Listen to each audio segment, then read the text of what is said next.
Namaste students, I JVN Dr. Veena Diwan. Today's our topic is right to strike and lockout. Every right comes with its own duties. Most powerful rights have more duties attached to them today. In each country of globe, whether it is democratic, capitalist, socialist, give right to strike to the workers.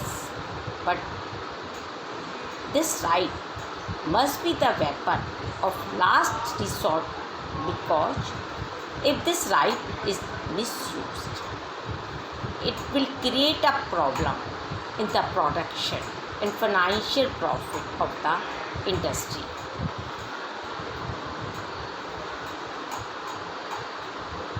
This would ultimately affect the economy of the country today. Most of the countries, especially in India, are dependent upon foreign investment, and under these circumstances, it is necessary that countries who seeks foreign investment must keep some safeguard in their respective industrial laws, so that there will be no misuse of right of strike in India. Right to protest is a fundamental right under Article 19 of the Constitution of India. But right to strike is not a fundamental right, but a legal right, and with this right, statutory restriction is attached in the ID Act 1947. Position in India, unlike America, right to strike is not expressly recognized by the law.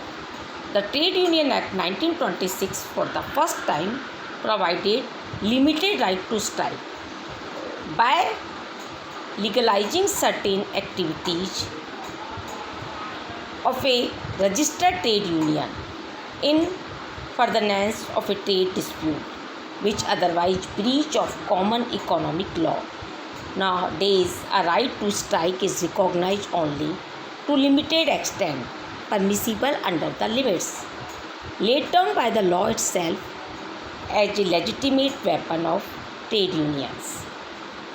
The right to strike in the Indian Constitution setup is not absolute right, but it flows from the fundamental right to form union, as every their fundamental right is subject to reasonable restrictions.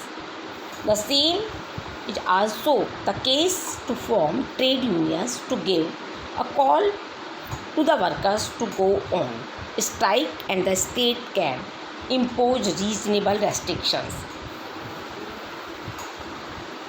In the All India Bank Employees Association versus IT, the Supreme Court held the right to strike or right to declare lockout may be controlled or restricted by appropriate industrial legislation, and the validity of some legislation would have to be tested not with reference to the criteria laid down in clause 4 of Article 19, but by totally different considerations.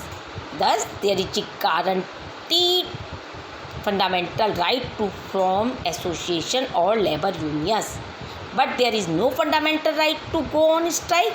Under the ID Act 1947, the ground and conditions are laid down for the legal strike, and if those provisions and conditions are not fulfilled, then the strike will be illegal.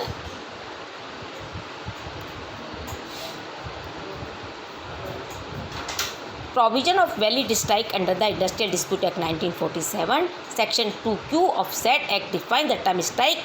It says strike means a